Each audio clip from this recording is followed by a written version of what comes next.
ada dinosaurus, terbukti ini adalah fosilnya, rangkanya, dan seterusnya. Sehingga kita yakin ini betul-betul rangka dinosaurus. Kita yakin betul misalnya. Tapi kenapa kok tidak ada dalam Al-Quran? Jawabannya, tidak semua realita disebutkan dalam Al-Quran. Open Mic ANB. Ustadz, ini kita mau tanya kaitannya dengan sains ya. Artinya bagaimana pandangan Islam mengenai hasil-hasil riset dan penemuan-penemuan para ilmuwan yang terbaru yang mungkin itu tidak tercantum di dalam Al-Quran.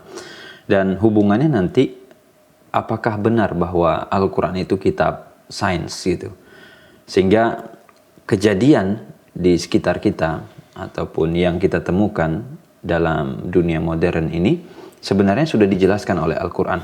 Nah, bagaimana Islam memandang sains dan bagaimana Al-Quran menjawab pusat terhadap fenomena yang muncul yang itu mungkin baru ditemukan hasil risetnya? Alhamdulillah wassalatu wassalamu ala rasulillah. Kita berbicara tentang penilaian kebenaran. Ini apakah benar ataukah ini tidak benar? Karena penemuan sains sendiri akan menggali tentang beberapa hal yang itu menjadi pertanyaan besar masyarakat. Benar nggak sih ada kayak gini? Benar nggak sih ada kayak gini? Kemudian mereka melakukan penelitian. Kalau kita ditanya, mana sih antara Al-Quran dan sains yang lebih dulu? Al-Quran atau sains yang duluan? Mungkin Al-Quran, Ustaz. Jelas Al-Quran kan? Jadi Al-Quran diturunkan oleh Allah dalam kondisi masyarakat belum mengenal aneka sains seperti yang saat ini kita kenal. Memang ada pengetahuan yang sudah dimiliki oleh mereka.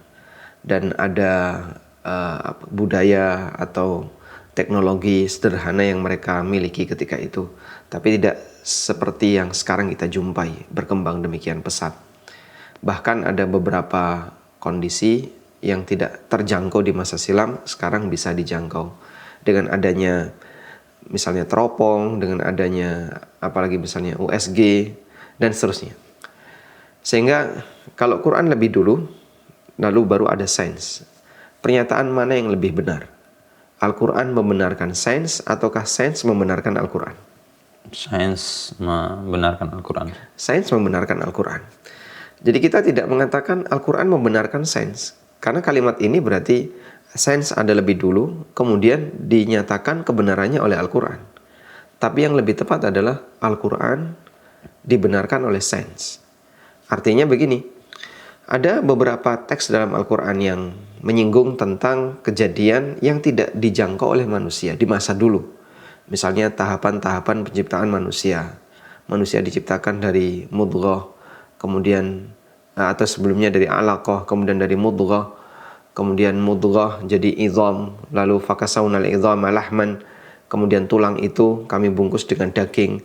Awalnya segumpal darah, kemudian jadi segumpal daging, kemudian ada tulang, lalu tulang itu dibungkus dengan daging, dan seterusnya. Orang dulu nggak ngerti yang seperti ini. Dan mereka tidak bisa menjangkau apa yang ada dalam rahim. Karena mereka nggak punya teknologi tentang itu. Nah, kemudian belakangan sains membuktikan bahwa apa yang diceritakan dalam Al-Quran ini benar. Tahapan-tahapan manusia yang tercipta dalam rahim sang ibu, ini ternyata sesuai dengan realita yang ada. Sehingga dari sini kita mengatakan bahwa penemuan sains belakangan membenarkan apa yang ada dalam Al-Quran. Contoh yang lain misalnya, Al-Quran menyebutkan tentang A misalnya. Lalu belakangan orang paham, oh ternyata apa yang disebutkan dalam Al-Quran itu benar. Marajal bahraini yaltaqiyan bainahuma barzakhun la yabghiyan. Allah mempertemukan dua lautan yaltaqiyan, keduanya saling bertemu. Bainahuma barzakh, di antara keduanya ada barzakh la yabghiyan, sehingga antara satu dengan yang lain tidak saling bercampur. Mungkin ketika ayat ini turun, ada sahabat yang tidak pernah melakukan perjalanan laut sampai menemukan yang seperti ini. Dia cuma membaca, tapi dia nggak tahu akan ada kayak gini, misalnya. Lalu orang belakangan melakukan perjalanan, ketika dia menemukan peristiwa di laut, ada kayak gitu. Kok ada pertemuan dua lautan, yang satu berwarna biru matang, yang satu berwarna agak coklat atau biru mentah ya. Tapi airnya tidak saling bercampur. Dan Allah katakan bainahuma barzakh, di antara keduanya ada barzakh, la yabghiyan, sehingga antara air satu dengan air yang kedua tidak saling bercampur. Ketika air satu dan air dua ini diambil lalu dimasukkan ke dalam satu wadah, diaduk, mereka bercampur. Begitu dituang kembali, katanya ada yang melakukan penelitian, air di sebelah itu balik ke asalnya. Nah, anggaplah misalnya ini satu penelitian sederhana, sehingga menunjukkan bahwa sains membuktikan apa yang ada dalam ayat ini benar. Jadinya kita membuat kesimpulan bahwa sains membenarkan Al-Quran, bukan Al-Quran membenarkan sains. Berarti betul nggak Ustadz kalau tadi ada kesimpulan bahwa Al-Quran itu sebenarnya adalah kitab sains, atau sebenarnya Al-Quran bukan kitab sains, atau Al-Quran ini kita sebut kitab apa Ustadz kalau dihubungkan dengan sains? Status Quran telah ditegaskan oleh Al-Quran. Dzalikal kitabu la raiba fi hudal lil muttaqin.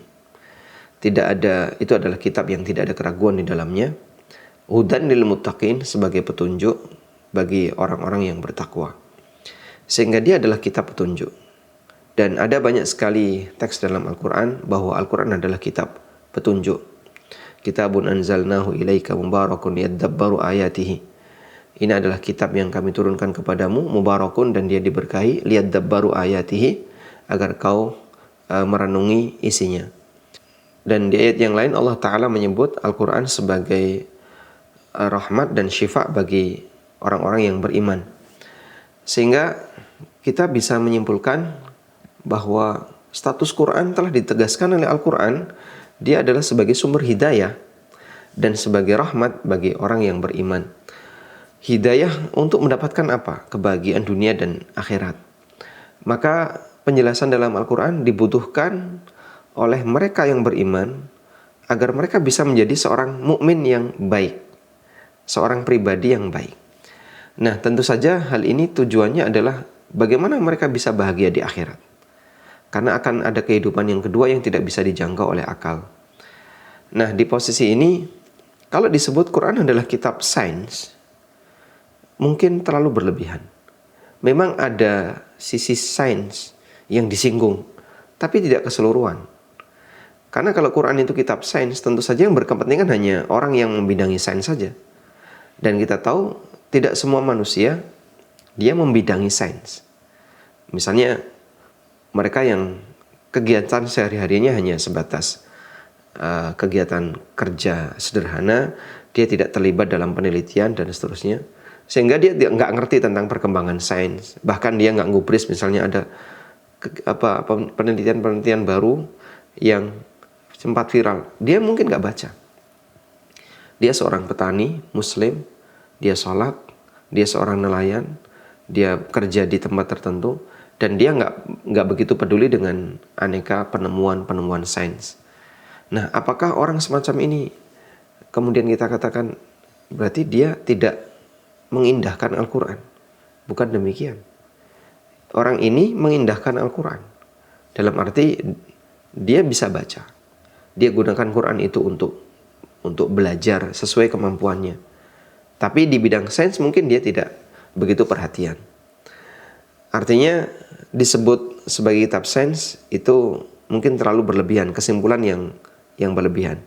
Kita nyatakan ada sains yang disebutkan dalam Al-Quran, tapi tidak semuanya berisi sains. Masih banyak sisi yang lain yang disebutkan dalam Al-Quran dan itu tidak ada kaitannya dengan sains. Misalnya tentang masalah akhirat, tidak mungkin sains melakukan penelitian dalam bidang ini. Atau tentang masalah perintah dan larangan yang Allah turunkan sebagai hukum dalam Al-Quran. Sains tidak berkepentingan dengan hal ini, sehingga kita tidak bisa simpulkan demikian. Baik Ustaz, tadi ada Ustaz nyatakan bahwa sains itu membenarkan Al-Quran karena sains muncul setelah Al-Quran. Nah, tapi kan Ustaz, ada kejadian-kejadian Ustaz sebelum Al-Quran, dan ada kejadian-kejadian itu setelah Al-Quran. Yang mungkin setelah Al-Quran itu ada orang riset kehidupan di Mars, wisata ke luar bumi gitu ya, bukan lagi antar benua gitu ya, tapi sudah sampai di level ini manusia bisa loh hidup di Mars gitu ya. Sudah ada risetnya misalnya. Atau ada kejadian yang mana itu muncul sebelum Al-Qur'an, Ustaz. Ya, sebelum Rasul diutus dan yang lain kan sudah ada kehidupan. Mungkin riset tentang tadi arkeolog dan sejenisnya, di mana ada manusia purba, ada manusia begini, manusia begitu. Nah, bagaimana Al-Quran memandang ini dalam artian kalau nggak muncul di dalam Al-Quran tadi mengenai Mars misalnya, mengenai kehidupan di luar bumi, atau mungkin cerita-cerita tentang manusia purba dan sejenisnya itu, maka seperti apa pandangan kita atau sikap seorang muslim terhadap dua fenomena itu, Ustaz?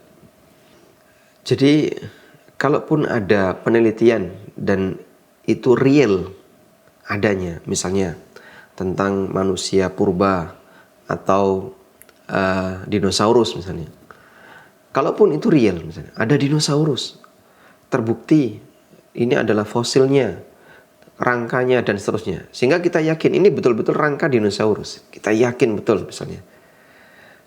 Tapi kenapa kok tidak ada dalam Al-Quran? Jawabannya, tidak semua realita disebutkan dalam Al-Quran.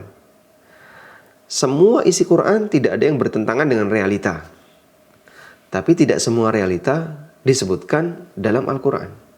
Sehingga kalau memang ini betul-betul real, maka kita nyatakan, ya itu benar. Mau diapain lagi kalau itu real? Kita nyatakan benar.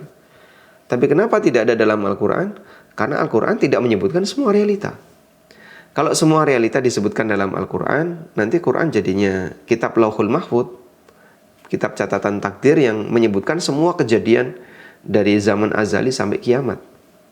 Misalnya tentang masalah binatang. Apakah semua binatang ada dalam Al-Quran? Jawabannya tentu tidak. Hanya beberapa binatang saja yang dicantumkan dalam Al-Quran. Kalau semua binatang ada dalam Quran, nanti Al-Quran jadi kitab biologi. Nanti disiplin ilmu yang lain nggak kebagian. Karena kita tahu Quran itu jumlah ayatnya terbatas. Suratnya hanya 114 surat. Dengan teks sebagaimana yang tercantum dalam mushaf yang kita kenal. Dan sudah tidak ada lagi ayat yang baru. Maka memaksakan bahwasanya semua realita harus ada dalam Quran, nanti jadinya kitab Lauhul Mahfudz yang demikian tebal. Sehingga kalaupun misalnya ya, bahwa hasil penelitian tentang keberadaan dinosaurus itu benar, kita nyatakan ya kebenaran tidak kita tolak. Tapi kenapa tidak disebutkan dalam Al-Quran? Jawabannya tidak semua realita ada dalam Al-Quran. Nah, tentang manusia purba, benar nggak sih ada manusia purba? Kalau itu sifatnya baru teori, itu kan baru teori ya.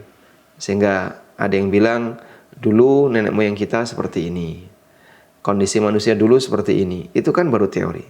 Orang membuat postulat, membuat teori dari hasil fosil yang dia temukan. Kayaknya sih rangka ini kalau dibuat sketsa manusia, maka bentuknya seperti ini. Itu baru teori. Sehingga kepastiannya bagaimana, tidak ada bukti yang bisa dipercaya 100%. Namun Al-Quran menegaskan bahwa manusia pertama itu seorang nabi. Ya ayyuhan nasu taqu rabbakumul ladzi khalaqakum min nafsin wahidah. Wahai manusia, bertakwalah kepada Rabb kalian yang telah menciptakan kalian dari satu jiwa. Allah ciptakan manusia dari satu jiwa. Sehingga dari satu jiwa ini kemudian muncul jiwa-jiwa yang lain. Nah, jiwa yang satu ini adalah Nabiullah Adam alaihissalatu wassalam, yang beliau berstatus sebagai Abul Bashar, sebagaimana zahir Quran ketika Allah berdialog dengan para malaikat. Kalau manusia pertama adalah seorang nabi, berarti dia sudah berperadaban belum? Sangat berperadaban. Seorang nabi itu manusia yang istimewa, sempurna. Fisiknya sempurna, akalnya sempurna. Bahkan dia dibimbing oleh Allah dengan wahyu. Melebihi posisi kita yang saat ini kita ketahui manusia seperti ini wujudnya. Sehingga kalau disebut ada manusia purba, sebagaimana yang disimpulkan dalam beberapa kesimpulan sains, dan tidak 100% semua ahli sains sepakat. Itu kan teori. Sementara teks Quran menyebutkan seperti ini. Sebagai orang yang beriman, kita akan mengatakan teori ini salah. Dan ini sifatnya baru teori. Sebagaimana yang lain juga sifatnya baru teori. karena itu mungkin perlu dibedakan ya antara kesimpulan sains yang sifatnya baru teori dengan kesimpulan sains yang itu berwujud fisik nyata yang bisa kita indera sehingga kita nyatakan kejadian ini benar. Tapi kalau yang teori kan masih ada dua peluang antara benar dan salah. Jika itu teori kok kemudian bertentangan dengan teks dalam Al-Quran, sebagai orang beriman kita akan mengatakan teori ini salah. Begitu. Baik Ustaz, tadi ada bagian kedua yang mungkin kurang disinggung terkait dengan kehidupan di Mars gitu ya. Apakah Al-Quran hanya membatasi manusia itu tempatnya di bumi saja, atau Al-Quran tidak memberikan batasan itu gitu ya? Sehingga kalau secara riset membuktikan manusia bisa loh hidup, manusia bisa loh tinggal di Mars. Nah itu gimana Ustaz? Seolah-olah kan kayak bertentangan antara hasil riset dengan apa yang tercantum di Al-Quran. Itu teori atau fakta atau bagaimana? Ada beberapa berita, saya sebut ini berita ya, bahwa ada orang yang sudah tiba di bulan, kemudian ada penelitian yang sudah sampai di Mars, sehingga orang mengukur kira-kira tingkat kemungkinan kita bisa tinggal di Mars itu berapa persen dan seterusnya. Nah, bagaimana Islam menyikapi hal ini? Pertama, Allah menegaskan dalam Al-Quran bahwa tempat tinggal kita itu adalah fil ardi, di muka bumi. Sebagaimana yang Allah firmankan dalam Al-Quran, wa idh qala rabbuka lil malaikati inni ja'ilun fil ardi khalifah. Ingatlah ketika Rabbmu berkata kepada para malaikat, aku akan menjadikan fil ardi, di al-ard, khalifan, makhluk pengganti. Nah, makna al-ard ini apa? Apakah planet bumi? Ataukah tempat yang di situ bentuknya tanah yang bisa didiami? Karena Allah menyebut al-ard. Kemudian di ayat yang lain ketika Adam digoda oleh iblis, lalu iblis dan Adam dan kemudian Adam melakukan pelanggaran, akhirnya keduanya diturunkan. Allah mengatakan wa qulna bitu ba'dukum li ba'din adu. Kami perintahkan turunlah kalian. Ba'dukum li ba'din adu. Walakum fil ardi mustaqarrun. Dan kalian fil ardi, di muka bumi. Fil ardi mustaqarrun, memiliki tempat tinggal. Wa mata'un ilahin, dan kenikmatan sampai batas waktu tertentu. Teksnya fil ard. Kemudian di surat Al-Mursalat Allah juga menegaskan, alam naj'alil arda kifatan ahya'an wa amwata. Bukankah kami telah menjadikan al-arda kifatan? Kifatan bermakna wi'a, wadah yang mencukupi, yang menampung. Ahya'an wa amwata, yang hidup maupun yang mati. Jika kita terjemahkan al-ard di sini maknanya adalah bumi, maka Al-Quran berarti menegaskan manusia ini hanya bisa tinggal di bumi. Manusia hanya bisa tinggal di bumi, sehingga dia tidak bisa tinggal di tempat yang lain. Dan kita bisa menyimpulkan beberapa eksperimen tentang luar angkasa, seperti di bulan dan seterusnya. Kalaupun berita itu benar, foto-fotonya itu benar, mereka saat berada di tempat-tempat ini kan menggunakan alat ya, sehingga dia pakai jaket khusus dan tidak boleh ada yang bocor. Demikian pula ketika mereka melakukan penelitian di Mars, itu sifatnya baru robot, sementara untuk manusianya belum singgah di sana. Jadi mungkin justru ini malah membenarkan bahwa nampaknya nggak mungkin manusia akan bisa tinggal di planet tersebut, karena kondisi cuacanya yang tidak memungkinkan, udaranya yang tidak memungkinkan, dan seterusnya. Wallahu a'lam. Saya sendiri kurang tahu mengenai kesimpulan tentang penelitian Mars itu, sampai di titik mana, apakah betul sudah ada manusia yang menginjakkan tanah Mars, dan itu pun seperti apa pakaiannya yang harus dia gunakan. Intinya dengan kehidupan di bumi yang kita tanpa pakai helm, tanpa pakai jaket, kita bisa berinteraksi dengan normal, makan dengan normal, hasil bumi bisa kita makan. Ada nggak seperti itu di planet yang lain? Kalau kemudian nggak ada, berarti ini membenarkan penegasan dalam Al-Quran, alam naj'alil arda kifatan ahya'an wa amwata. Bukankah kami telah menjadikan al-ard, dan kita terjemahkan al-ard di sini dengan bumi, itu kifatan, sebagai wadah penampung bagi makhluk yang masih hidup maupun yang sudah mati.